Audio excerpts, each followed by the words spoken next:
Igreja Evangélica Cristo é Vida, a sua cidade refúgio. Glória a Deus. Vamos abrir a Bíblia Sagrada, meus irmãos, em Atos dos Apóstolos, capítulo 20, versículo 24 em diante. Atos dos Apóstolos, capítulo 20, versículo 24 em diante. E o tema da mensagem é todo o desígnio de Deus. Encontraram?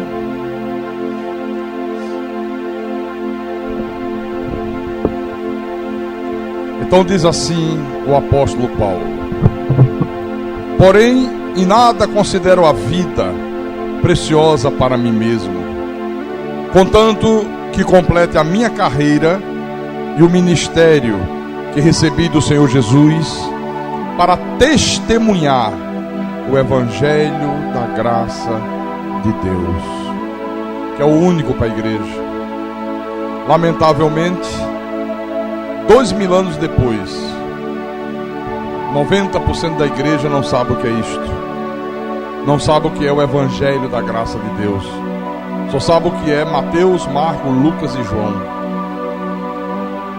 E ele continua dizendo: agora eu sei que todos vós, em cujo meio passei pregando o reino, não vereis mais o meu rosto. Portanto, eu vos protesto no dia de hoje, estou limpo do sangue de todos, porque jamais deixei de vos anunciar todo o desígnio de Deus. Feliz é a igreja cujo pastor anuncia todo o desígnio de Deus. O povo se torna um povo forte, um povo com olhos iluminados, um povo que não se deixa mais manipular por ninguém, um povo que não se deixa mais seduzir pelas mentiras de Satanás. Vamos orar ao nosso Deus para que o Espírito Santo fale ao nosso espírito agora. Oremos ao Senhor.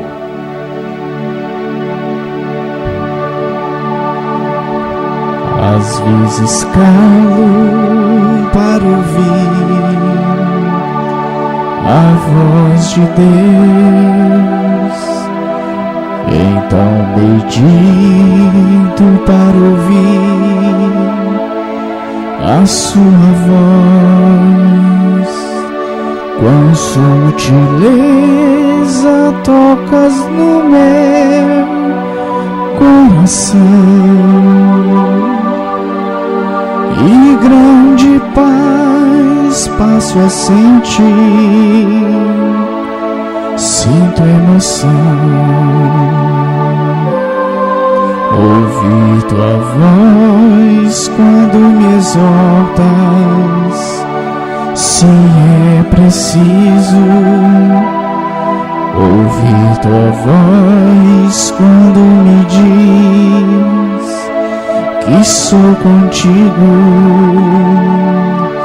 Ouvir tua voz quando me ensinas o que preciso, me faz sentir cada vez mais que sou teu filho. Senhor Jesus Cristo, nosso Deus e nosso Pai, agora que já louvamos o teu nome, já te adoramos, já te bendizemos, agora queremos ouvir a tua palavra, queremos ouvir a tua voz, queremos aprender os mistérios revelados de Deus, queremos alimentar a nossa alma com o maná celestial, que é a palavra predestinada de sabedoria. Então fala à tua igreja, fala ao teu povo, fala aos teus escolhidos, fala aos teus pequeninos.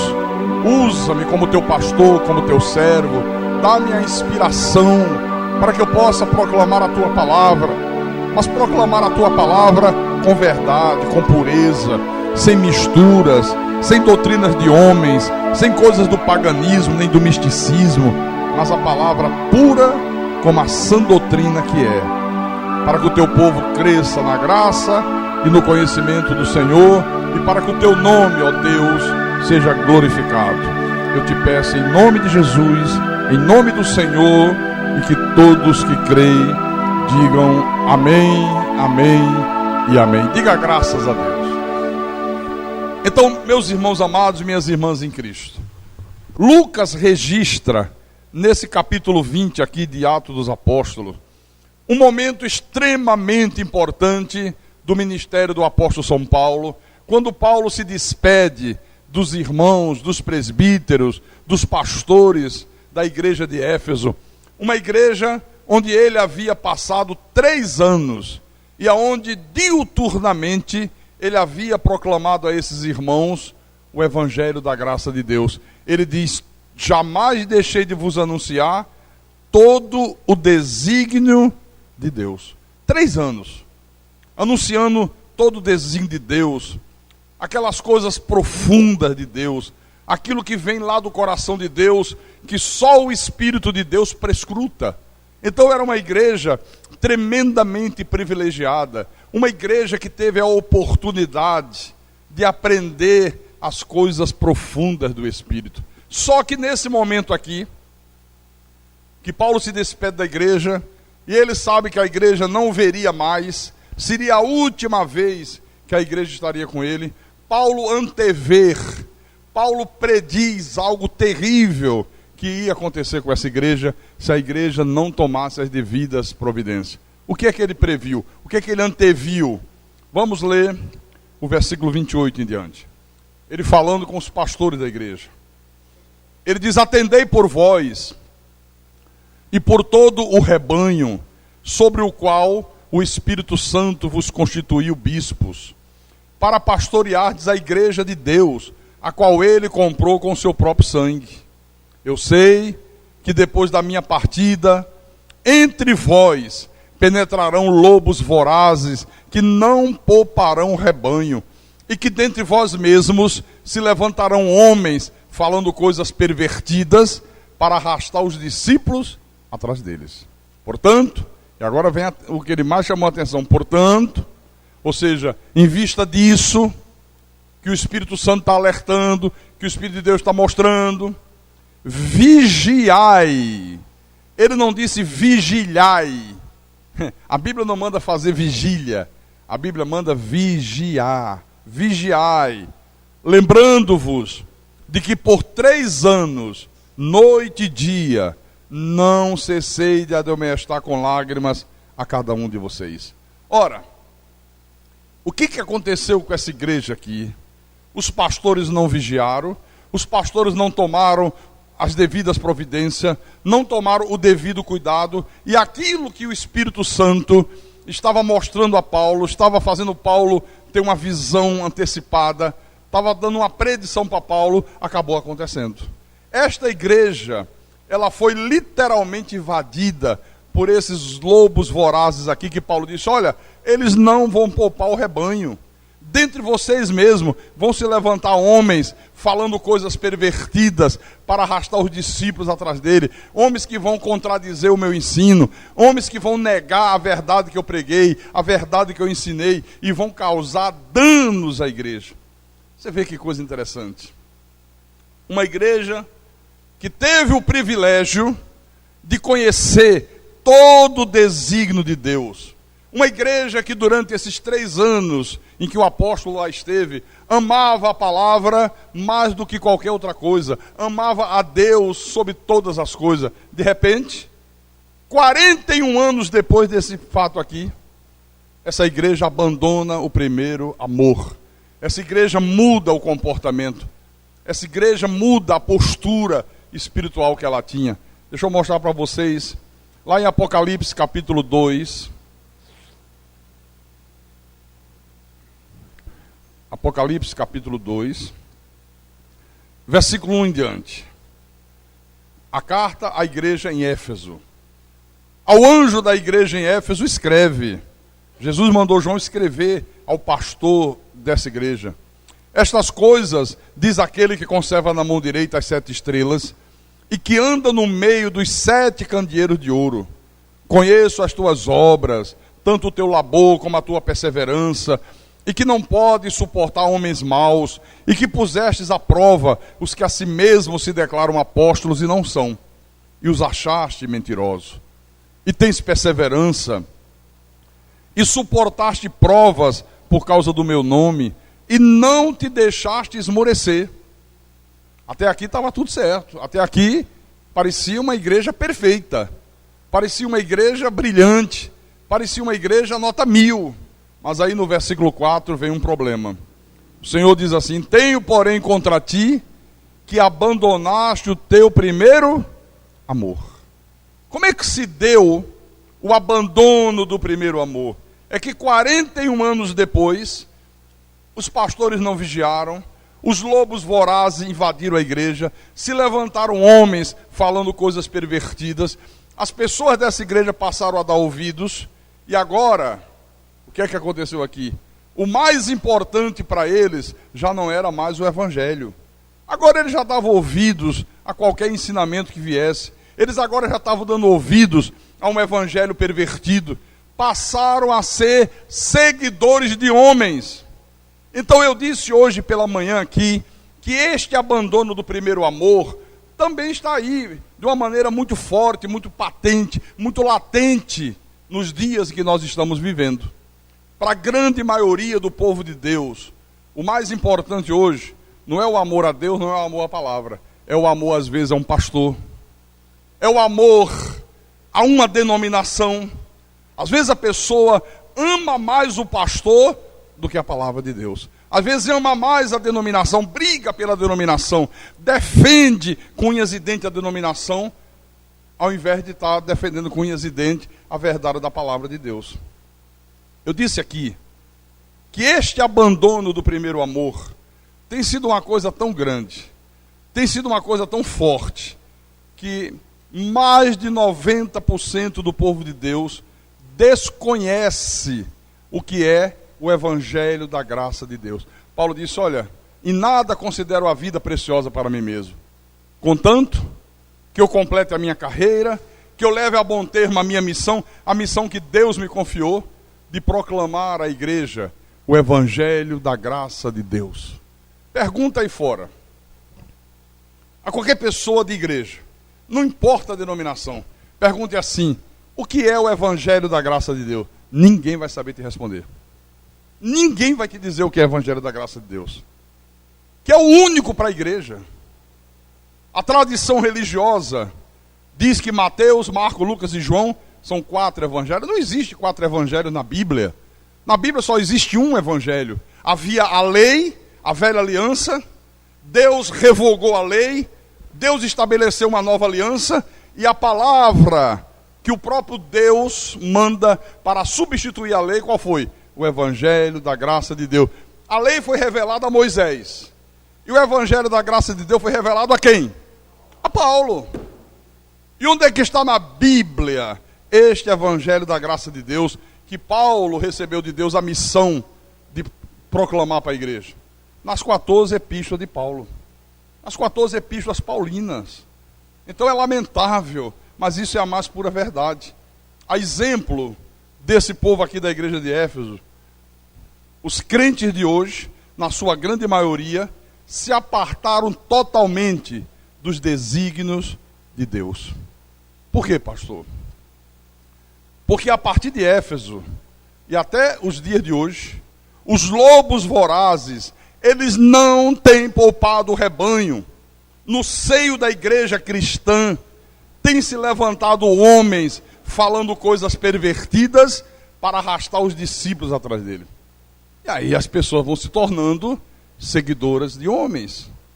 A pergunta é: quando é que um discípulo de Jesus Cristo, quando é que uma pessoa deixa de ser um seguidor de Jesus para ser um seguidor de homens? Sabe quando? É quando a pessoa deixa de dar ouvidos ao evangelho da graça de Deus para dar ouvidos a homens, para dar ouvidos a organizações que falam coisas pervertidas. Deixou de ser um seguidor de Jesus para ser um seguidor de homens. Então, lobos falando coisas pervertidas, eu disse isso de manhã, que vão fanatizando as pessoas, que vão induzindo as pessoas a amarem mais o pregador do que a Deus, amarem mais o pregador do que a verdade da palavra, amarem mais a denominação do que a verdade da Bíblia. Eu disse aqui que esses lobos vorazes, eles estão aí. E eles conseguem fazer com que as pessoas defendam com unhas e dentes os seus falsos ensinos. As pessoas ficam fanatizadas. Experimente falar para uma dessas pessoas que estão aí fora, enganadas por um falso evangelho, que aquilo é um falso evangelho.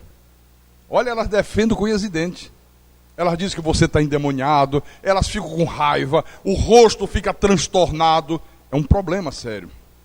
Eu quero mostrar o que eu mostrei aqui de manhã, em Atos dos Apóstolos, capítulo 11, para a gente entender melhor isso aqui. Atos, capítulo 11, versículo 25 e 26. Então diz assim, vou ler o versículo 25. E partiu Barnabé para Tarso, à procura de Saulo. Tendo-o encontrado, levou-o para Antioquia, e por todo um ano se reuniram naquela igreja, e ensinaram numerosa multidão. Em Antioquia foram os discípulos, pela primeira vez chamados cristãos. Como é diferente nos dias de hoje, não é? Hoje, os discípulos não são mais chamados de cristãos. Hoje você não encontra mais cristão, é a coisa mais difícil. Hoje você encontra uma pessoa que diz que é seguidora de Jesus, você diz assim, você é o quê? Aí um dia eu sou batista. E você, presbiteriano? E você, assembleiano? Ora bolas, o que é um batista? O que é um presbiteriano? O que é um assembleiano? Sabe o que é? É uma pessoa que abraçou uma bandeira denominacional. E ela crê, ela obedece, ela acredita na palavra que aquela denominação prega, sem se preocupar se aquilo que lhe é ensinado, se aquilo que é pregado está em linha com a Bíblia ou não. Ela crê. A ponto de você chegar para a pessoa e dizer, irmão, olha só, a Bíblia diz que o homem não tem livre-arbítrio. Aí as pessoas tomam um susto, né? Porque todo mundo diz que tem. Todo mundo prega que tem livre-arbítrio. Que é a maior heresia que esses lobos vorazes conseguiram estabelecer dentro da igreja. Aí você mostra na Bíblia para a pessoa, por exemplo, deixa eu mostrar para vocês. É bom mostrar, é bom a gente relembrar, não é? É sempre bom. Vamos abrir a Bíblia. Lá no livro de João. João, capítulo 10, versículo 27. Jesus disse assim, as minhas ovelhas ouvem a minha voz, eu as conheço e elas têm livre-arbítrio. E decide se segue ou se não segue. É isso? O que está escrito aí? E elas me seguem. Diga graças a Deus por isso. Se eu parasse nesse versículo, para mim já estava satisfeito. Mas eu não quero parar aí. Eu quero mostrar mais. Volto no capítulo 6. Capítulo 6, versículo 37. Agora ele diz assim, no versículo 37. Todo aquele que o Pai me dá, esse virá a mim. E o que vem a mim, de modo nenhum lançarei fora. Quer dizer que para uma pessoa vir a Jesus, depende de quê? Do Pai? Dá. Porque o homem está morto espiritualmente. Todo aquele que o Pai me dá. Todo aquele que o Pai me dá. Mas no versículo 44 ele repetiu, para não deixar dúvidas, né? Ele disse, olha, ninguém pode vir a mim, se o Pai que me enviou não o trouxer, e eu ressuscitarei no último dia. Por que o sistema religioso diz que é o contrário? Não, é o homem que decide, é o homem que vem a Jesus, é o homem que aceita, toma a decisão, irmão, aceita Jesus, irmão. Como se ele está dizendo? Ninguém pode vir a mim, se o Pai que me enviou não trouxer. Por que depende do Pai trazer? Porque o homem, quando nasce, ele nasce morto espiritualmente. Amém? Morto espiritualmente. Outra vez ele falou aqui. Mas ele repetiu a terceira vez. No mesmo discurso, na mesma pregação, versículo 65, e prosseguiu: por causa disto é que vos tenho dito, ninguém poderá vir a mim, se pelo Pai não lhe for concedido. Quer dizer, depende do Pai trazer, depende do Pai dar, depende do Pai conceder. Por que Jesus falou isso, hein? Porque os judeus o judaísmo estava impregnado dessa doutrina do livre-arbítrio, como a igreja está impregnada hoje. 99% do povo evangélico crê que o homem tem livre-arbítrio, crê que o homem é que decide, crê que o homem é que aceita Jesus. Então Jesus usou esse discurso para combater o falso ensinamento. E eles entenderam tão bem o que Jesus estava dizendo. Veja a reação da grande maioria deles. Versículo 66. À vista disso, muitos dos seus discípulos o abandonaram e já não andavam com ele. Olha que coisa terrível. Ah, é? Quer dizer que não sou eu que decido? Quer dizer que Deus não me respeita? Você já ouviu muitos evangélicos dizerem isso? Deus tem que respeitar o homem. Não, Deus tem planos, mas Deus não pode realizar os seus planos se o homem não permitir. Inverteram o papel, colocaram Deus no lugar do homem e o homem no lugar de Deus. Então, à vista dessa verdade, muitos dos seus discípulos o abandonaram. É por isso, irmãos, que foi a partir dessa igreja de Éfeso que passou a existir no mundo espiritual uma verdadeira torre de Babel. Quando homens perversos e maus se levantaram nessa igreja aqui, falando coisas pervertidas para arrastar os discípulos atrás dele, criou-se no mundo espiritual uma verdadeira torre de Babel. Por quê? Porque até esse momento aqui, a igreja de Jesus, a igreja que tinha acabado de ser estabelecida, ela tinha um só ensino, ela tinha uma só palavra. Qual era esse ensino único? Qual era essa palavra única? O Evangelho da graça de Deus, que Paulo recebeu mediante revelação do Cristo ressuscitado. Então, se você ia na igreja de Éfeso, você sentava aí como você está hoje, você ouviria uma mensagem sobre o Evangelho da graça de Deus. Se você entrasse na igreja dos Colossenses, a mensagem era a mesma. Se você entrasse na igreja dos Filipenses, a mensagem era a mesma. Se você fosse em Tessalônica, a mensagem era a mesma. Eu vou fazer uma visita à igreja dos Coríntios, a mensagem era a mesma. A partir daqui, mudou tudo. Olha, por isso, que no início da igreja, não se falava em trindade. Me mostra aqui na Bíblia, se falando em trindade. Não se falava em livre-arbítrio, não se fazia terrorismo com as pessoas, dizendo que a salvação se perdia. Quanto terrorismo se faz hoje? Tem pastores que têm um desejo mórbido de fazer terrorismo com o povo. Cuidado, viu, irmão, para não perder tua salvação. Olha, se cortar o cabelo, vai para o inferno. Olha, abre os olhos, viu, para Deus não apagar o teu nome do livro da vida. E as pessoas morrem de medo disso. Isso é um verdadeiro terrorismo espiritual. Essa aqui é a grande verdade. Então, nessa época aqui, você não ouvia essas bobagens que se ouve hoje. Eu disse hoje de manhã e vou repetir.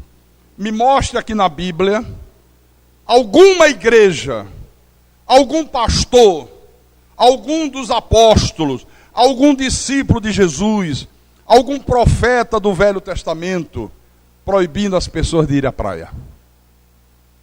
Você já encontrou isso na Bíblia? Nunca encontrou. Mas por que em muitas denominações se proíbe o povo de Deus de ir à praia? Me mostre aqui na Bíblia, proibindo as mulheres de usar uma maquiagem, de usar um brinco, de usar um anel, de usar um colar, de depilar as pernas. Me mostra aqui. Não vai encontrar isso em lugar nenhum na Bíblia. Ora, se você não encontra aqui na Bíblia essas coisas, quem foi que introduziu essas doutrinas estranhas dentro da igreja? Quem foi? Os lobos vorazes. Lembra que Paulo disse? Olha, o Espírito Santo está me mostrando que depois da minha partida, dentre vós mesmo, se levantarão homens falando coisas pervertidas para arrastar os discípulos atrás dele. Irmãos, quando a igreja foi estabelecida naquela época, o povo era ensinado a viver por fé, mas viver por fé na palavra.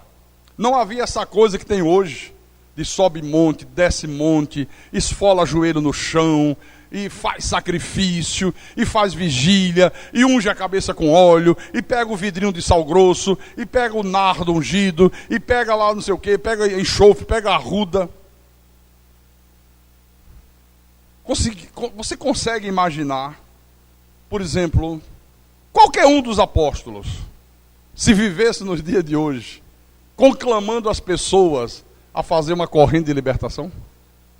Você imaginaria Paulo hoje, ocupando o microfone de uma rádio, dizendo, olha, venham, porque nós vamos fazer uma corrente de 12 sextas-feiras.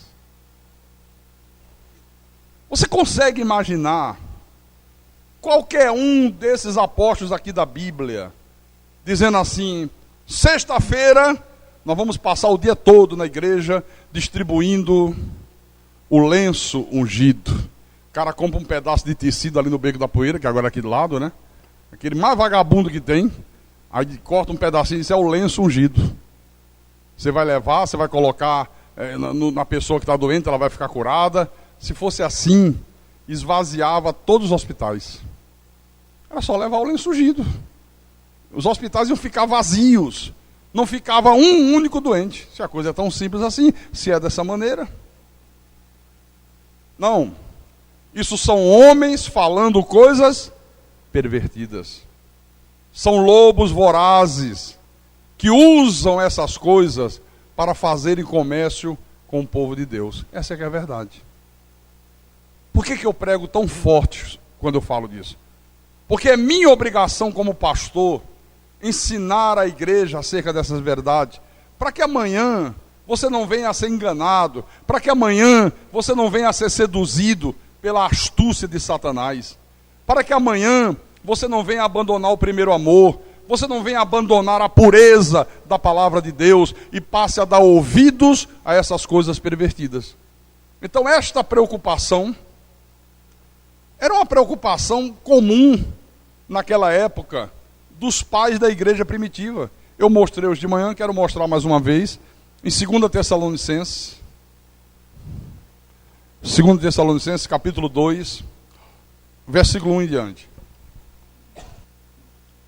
2 Tessalonicenses, capítulo 2, versículo 1 em diante. Ele diz assim, irmãos, no que diz respeito à vinda de nosso Senhor Jesus Cristo e à nossa reunião com Ele, nós vos exortamos a que não vos demovais da vossa mente com facilidade, nem vos perturbeis, quer por espírito, quer por palavra, quer por epístola, como se procedesse de nós, supondo tenha chegado o dia do Senhor. Olha que coisa.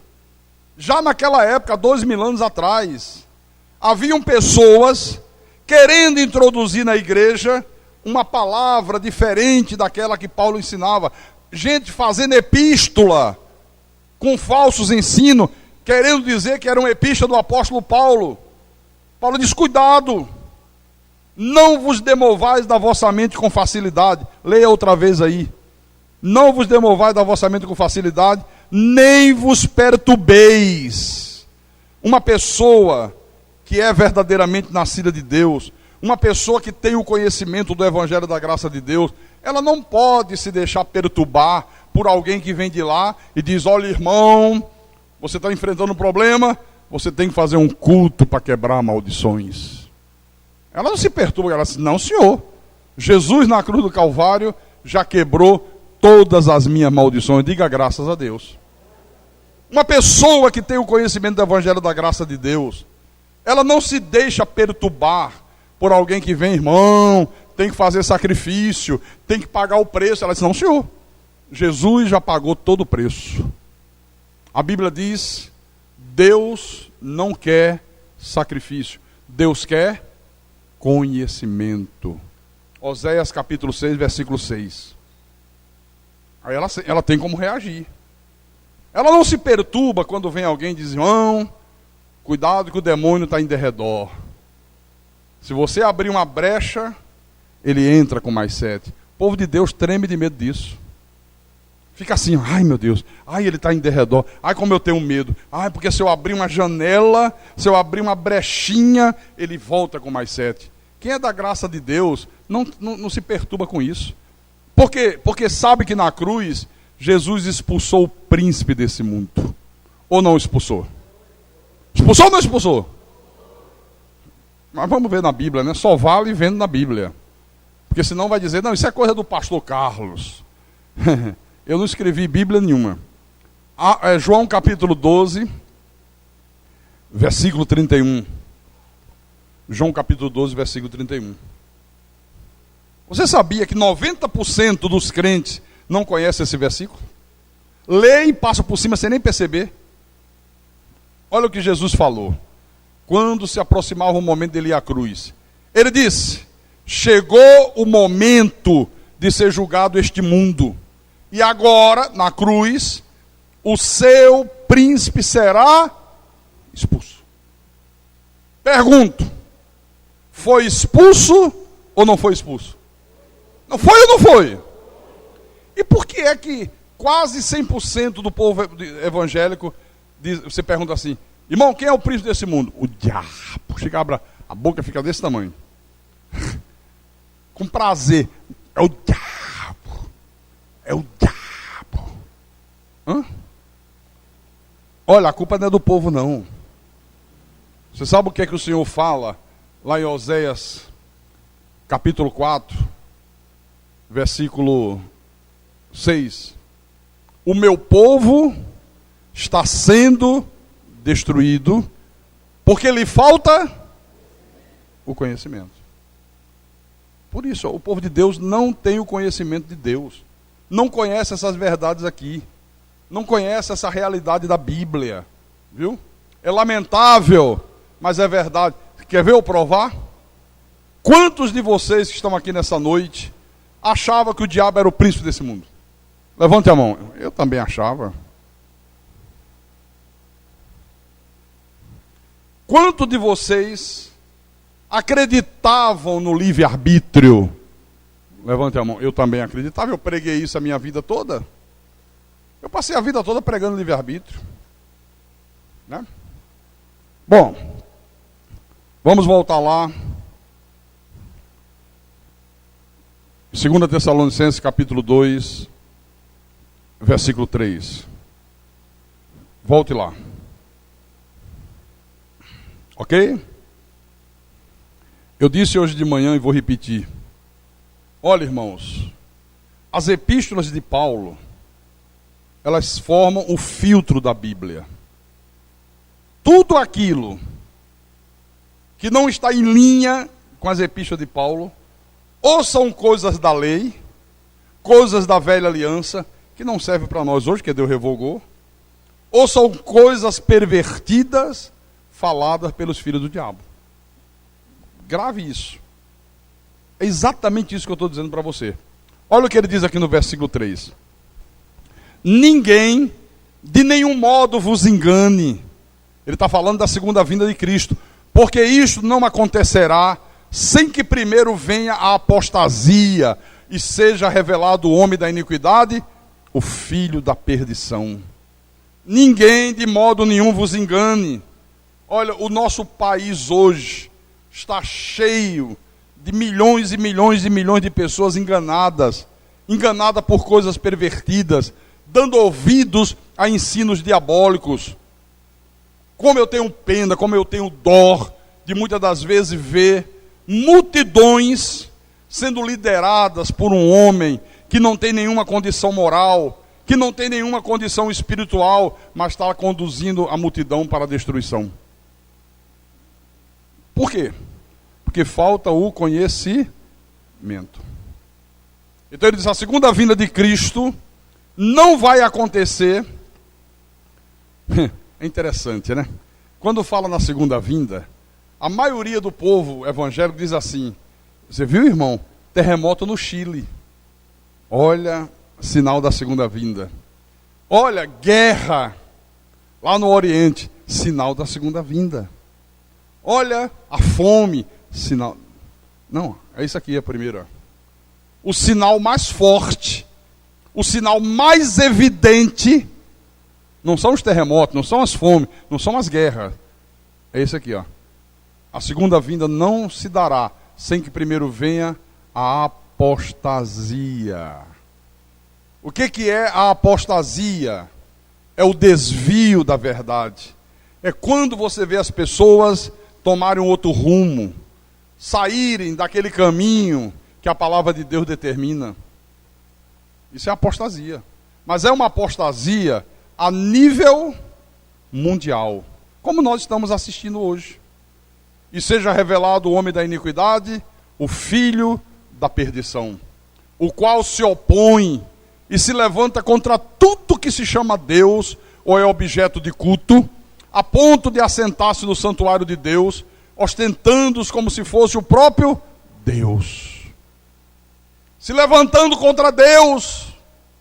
Quando você vê um pastor ocupando um púlpito, ocupando um microfone de rádio, ou falando diante de uma câmera de TV, ensinando que o homem tem livre-arbítrio, está se levantando contra Deus.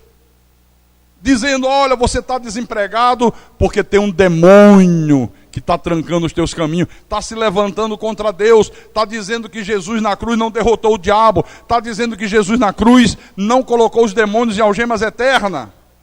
Isso é se levantar contra Deus. Então, o homem da iniquidade, o filho da perdição, ele se opõe, ele combate tudo que é a verdade sagrada.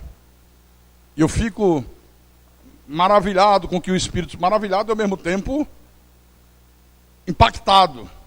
Porque o Espírito Santo diz, olha, eles vão chegar ao ponto de se assentarem no santuário de Deus, ostentando-os como se fosse o próprio Deus. Que santuário é esse? A igreja. Eles vão se assentar na igreja. Eles vão se ostentar como se fosse o próprio Deus. Quantos você vê aí usando o título de pastor, título de bispo, reverendo? Agora vamos receber o reverendo fulano de tal. Reverendo só tem um, que é o Senhor Jesus Cristo. Usando o título de apóstolo, assentado no santuário de Deus, na igreja, como se fosse o próprio Deus. Cada um cria sua própria doutrina, cada um fala a perversão que quiser falar, desprezam a verdade da graça de Deus, zombam dessas verdades eternas que Jesus revelou a Paulo. Fala de predestinação aí fora. A turma diz, heresia. Riem. Fale que você não tem medo do diabo, que o diabo está derrotado, que o diabo está em algemas eternas. Eles riem da sua cara. Eles, mas como é que pode? Você não acredita no diabo? Não. Não, o diabo está derrotado, o diabo está em algemas eternas, que a Bíblia diz. Eles riem, eles escarnecem. Eles chamam você de herege, como me chamam de falso pastor. Está aqui, ó. Oi. Olha aí. Está vendo? O irmão Bolso foi mostrar uma vez isso. O cara disse para ele, você está lendo a Bíblia de cabeça para baixo, cara. Você está lendo tudo o contrário. Mas... Ele disse que já leu quantas vezes? Sabe o que a Bíblia diz? Tem olhos, mas não enxergam. Quem não tem olhos iluminados lê, não enxerga nada. Nós éramos assim, até Deus iluminar os nossos olhos. Quantas vezes nós lemos no passado o livro de João, por exemplo, e lia e nunca prestamos atenção nesse versículo, Jesus dizendo, e agora o seu príncipe será expulso.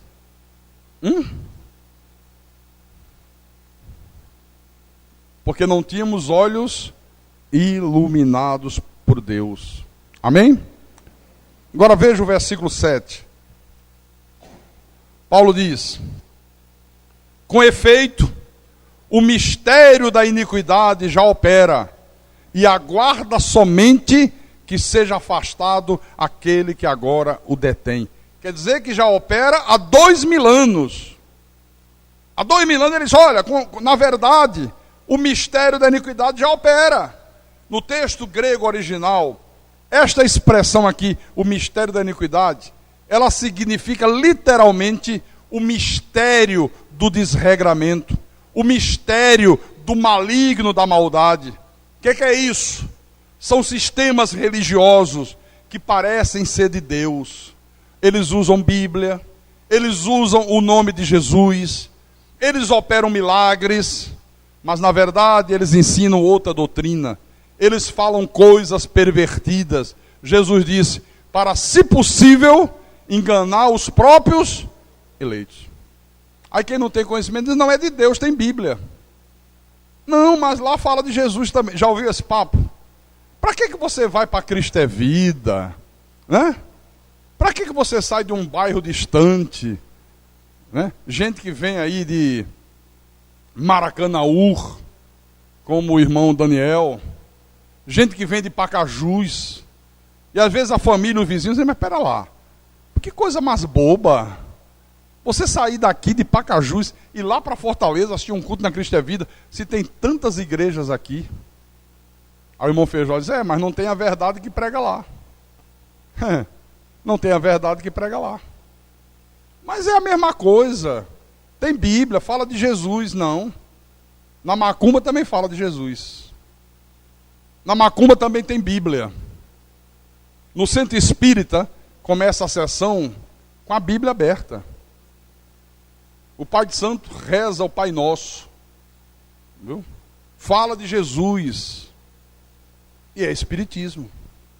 A Igreja Católica tem Bíblia. Fala de Jesus. Mas e os ensinamentos dela? Como é que fica? Então, o mistério da iniquidade já opera. Olha, opera desde Paulo, só que ao longo dos séculos, ao longo desses 2000 anos, ele foi intensificando a sua ação destruidora. Então hoje, o desregramento, lamentavelmente, tem contaminado a igreja. A maioria do povo evangélico não tem convicções formadas nem sobre as coisas morais, nem sobre as coisas espirituais. Não tem. A grande maioria não tem. Quer ver uma coisa? Olha aí a política estabelecida dentro da igreja. Por que a maioria, quase 100% das igrejas se envolve com política? Pastor pega o sujeito incrédulo, ímpio, muitas das vezes um filho do diabo, e como ele tem interesse, ele quer ajuda, ele quer dinheiro, aí bota em cima do altar e diz assim: irmãos, olha, ele não é crente não, viu? Mas é amigo do evangelho. Amigo do evangelho? Ou amigo do diabo? Olha, vamos votar nele, que ele vai ajudar a igreja. Aí elegem o vereador homossexual, aí elegem o deputado espírita, o senador idólatra, o prefeito ateu, e elegidos pelo povo de Deus, pela igreja. Política dentro da igreja. A maçonaria, com as suas 4 patas sujas, se estabeleceu dentro da igreja. O que tem de pastor maçom, você não faz ideia. O que tem de crente maçom. Um pastor não pode ser maçom, um cristão não pode ser maçom. Como é que pode um pastor, como é que pode um cristão ir para uma loja maçônica, fazer o juramento e dizer: eu sou um profano em busca de luz? Como é que é possível? O paganismo está dentro da igreja. O misticismo está dentro da igreja. Rosa ungida, sal grosso, arruda, enxofre. A urina de Jesus. O cara dizer que vai dar a urina de Jesus, meu irmão. A raspa da unha ungida. Olha, raspei minha unha. Eu vou dar para você que é ungida. sujeito líder da Casa da Bênção, no Rio de Janeiro, um desses movimentos estranhos que tem aí, fez uma viagem a Israel. Aí lá ele disse, tive uma inspiração. Eu vou ficar 15 dias com a mesma camisa, para ela ficar bem ungida, muito ungida, né? É a Terra Santa. E quando eu voltar, eu vou fazer uma campanha na igreja. Que eles ficam bolando essas coisas malucas, né? Para fazer campanha e tomar dinheiro do povo. Aí voltou, imagina o cara 15 dias com a mesma camisa. Imagina isso aí. 15 dias. Aí ele era o pastor presidente, chegou na sede, lá em Engenho de Dentro, no Rio. Era uma sede muito grande que eles tinham, não sei se tem ainda hoje. Aí ele pegou uma cruz de madeira, colocou assim, e botou a camisa em cima da cruz. Aí disse, olha, vocês vão vir à igreja durante 12 semanas, e vão tocar nessa camisa, está ungida. Se você está doente, você vai tocar para ser curado. Se você está desempregado, vai tocar para Deus abrir a porta do emprego. Se o seu marido saiu com a amante, você vai tocar para Deus trazer o marido de volta, e por aí afora. E disse que, sucesso absoluto. Um sucesso extraordinário. O cara falava no rádio isso. Olha, fiquei 15 dias, está impregnada do poder da Terra Santa. Está impregnada do poder de Deus. Aí o povo foi lá pegar na camisa ungida do missionário. Aí, um pastorzinho de uma igreja de bairro, vendo o sucesso que foi lá e disse, pastor, puxa vida, aqui arrebentou, né? Multidões e multidões e multidões. Quando acabar a sua campanha, o senhor me empresta a camisa para fazer lá na minha? Aí o cara se empresta, pode levar. Aí o rapazinho levou, né? Que sempre são em rapazola, né? Aí levou. Olha a inspiração que o cara teve. Ele pegou a camisa do cara, um balde de água, e lavou a camisa, espremeu. O suor, a nhaca, de 15 dias. E disse, olha, vocês vão vir aqui durante 12 semanas. Cada semana eu vou lavar mais ainda, para sair bastante unção na água. Passou 12 semanas esfregando a camisa naquele balde d'água. Imagina a água como estava. E vocês vão ter uma surpresa. Dessa vez, olha, paralítico vai andar, canceroso vai ser curado, vai ser um estouro da boiada. Aí quando chegou na última semana, só vai ter direito de participar quem tiver as 12 semanas sem faltar. E quem der R$1.000, viu? Aí quando chegou no último dia, ele disse, hoje tem uma surpresa. Distribuiu para a igreja aquele copinho de café pequenininho. Isso aqui está ungido, vocês vão beber.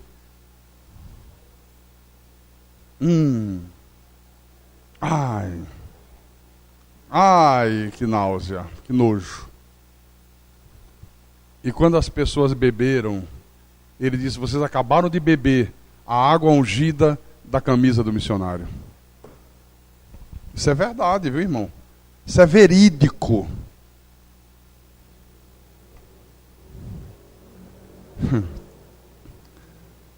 Jesus.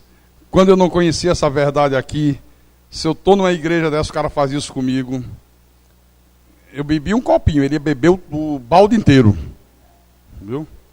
Você me fez beber um copinho enganado, sem saber. Você vai beber o balde todo sabendo o que é que você está bebendo. Cabra sem vergonha. Né?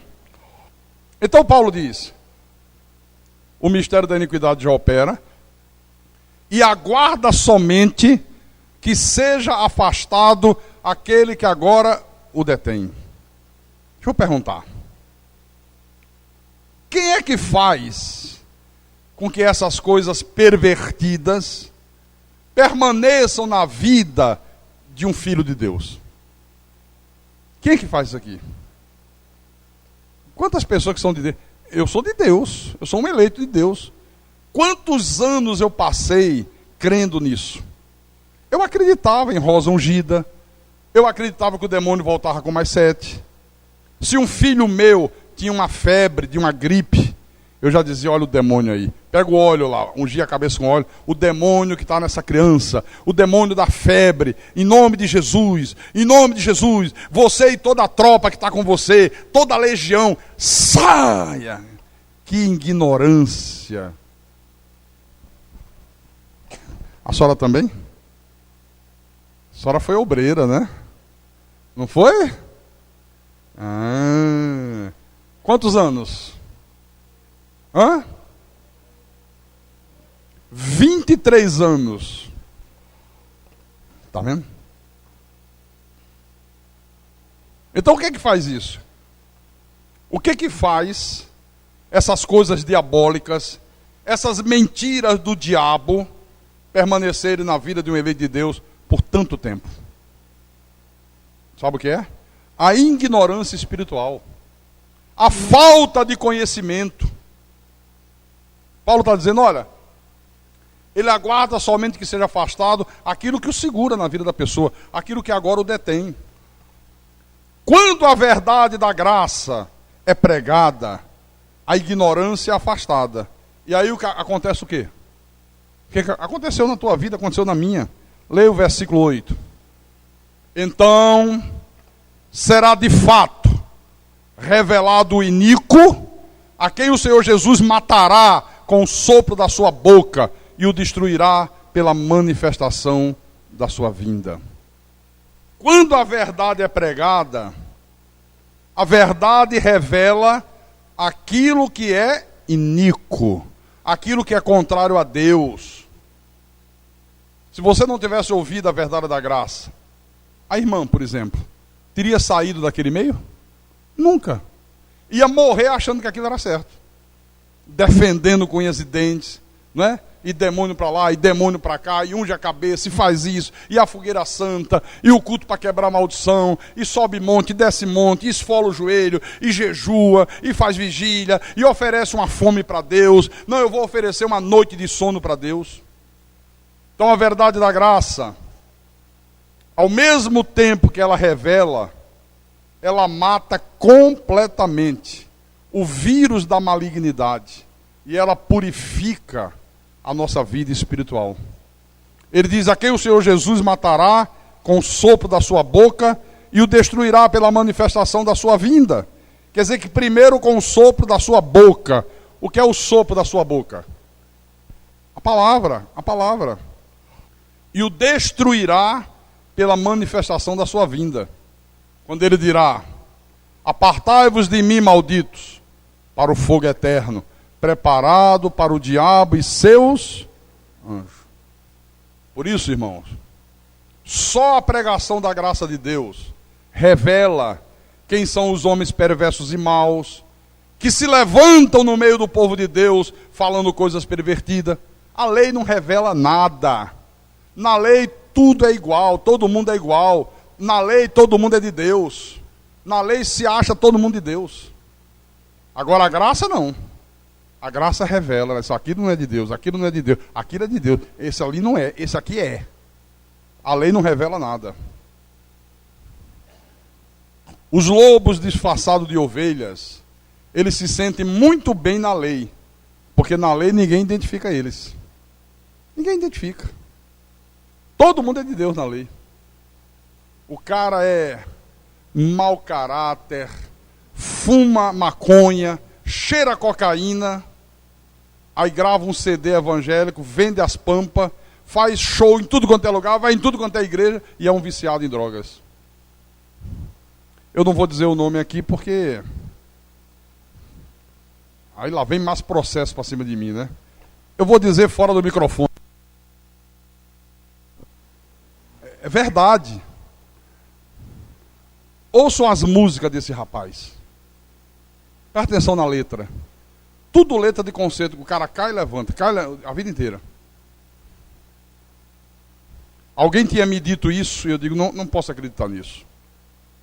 Uma pessoa me disse isso, mas como é uma pessoa incrédula, eu digo, não, esse cara está exagerando. Esse não confia em vocês, crente, não. Eu digo, por que você não confia? Eu trouxe um cantor evangélico fazer um show na minha casa de shows, foi em Recife. Se hospedou na minha fazenda, o cara disse. e ele bebeu uísque até cair bêbado e fumou maconha. Como o cara é um demônio em pessoa, eu digo, mas aquilo ficou na minha cabeça. E eu comecei a ouvir histórias. Eu ouvi história de, olha, isso tem fundamento.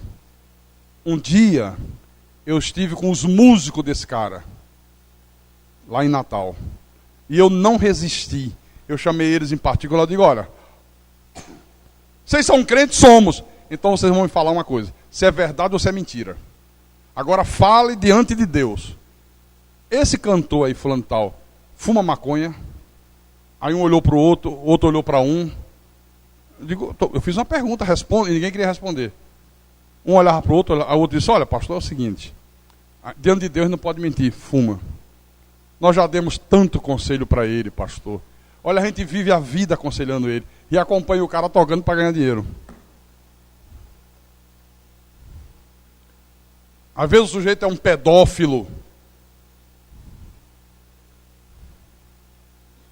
Está aí o Ergues que é testemunha. Pedófilo.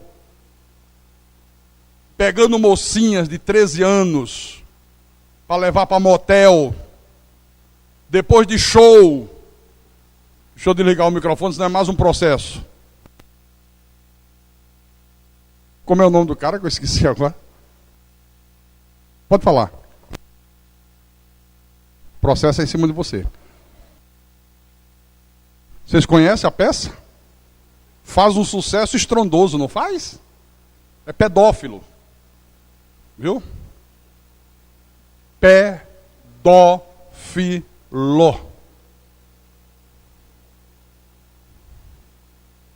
Eu estou falando que ele é testemunha, porque ele evitou que ele pegasse uma menor e levasse para o motel.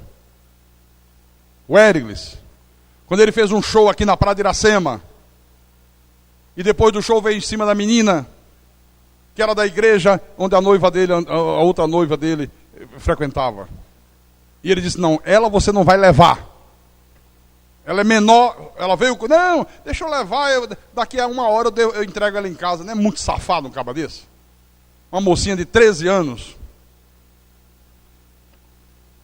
Agora, qual é o pastor que tem coragem de falar o que eu falo aqui? Me diga, me mostre qual é o que tem coragem. Querem saber mais? Querem? Hoje eu estou com a língua solta. Acho que foi a emoção da festa de manhã, né? Soltou minha língua. Como é o nome daquele patife da banda Catedral? O Kruner. Kim! O Kim! Cabra. Eita, tá gravando, hein? O problema é que eu não estou com muita condição financeira para pagar advogado, não. Mas esse patife fez um show em Natal. Meus filhos estavam. Eu fui pegar os meus filhos no show. E ele conhecia meus filhos desde pequeno, que eram fãs da banda Catedral. Desde que eles tinham 8, 10 anos de idade. Porque eles sempre gostaram de música, de instrumento, e sempre gostou dessa banda. E eles convidaram a banda Catedral, através de um amigo, para ir fazer um show em Natal. Eles foram. Quando terminou o show, a minha nora que está ali, de lado do meu filho, a esposa dele ali, a Fernanda. O cara chegou e disse, você é a esposa do Rafael? Sou. Que legal, preciso falar com o Rafael. Cadê ele? Não, me dá o teu telefone que eu ligo daqui a pouco do hotel para ele, preciso falar com ele. Mentira. Pegou o telefone dela, ligou, deu uma cantada. Chamou ela para ir para o Rio. Se você quiser, você vem aqui para o Rio, você fica uma semana no melhor hotel, eu pago tudo. Até há pouco tempo você tinha gravado isso no celular, não era? Não tinha? Que pena que eu só soube depois que ele viajou para o Rio. Eu queria ter sabido na hora. Viu? Eu queria ter sabido na hora. Aí ele ia aprender com quantos paus se faz uma jangada. Que ele não sabe. Viu? Terrível, né? É isso aqui, ó. o mistério da iniquidade já opera. Só se fala dos padres, né? Padre Pedro, você pensa que não tem pastor safado? Só que não é pastor. Porque pastor não é isso. São falsos pastores, são falsos crentes, são falsos cristãos. Cristão de verdade, pastor de verdade, não faz essa patifaria que esses caras fazem. E tudo em nome de Jesus. Como mentem. Como mentem. Está aqui. Tem tanta coisa para falar, mas a hora passa tão rápido. A gente vai continuar depois, tá, irmãos? Vou parar por aqui. Dizendo: quem tem ouvidos, ouça o que o Espírito falou à igreja nessa noite, em nome de Jesus Cristo e para a glória de Deus.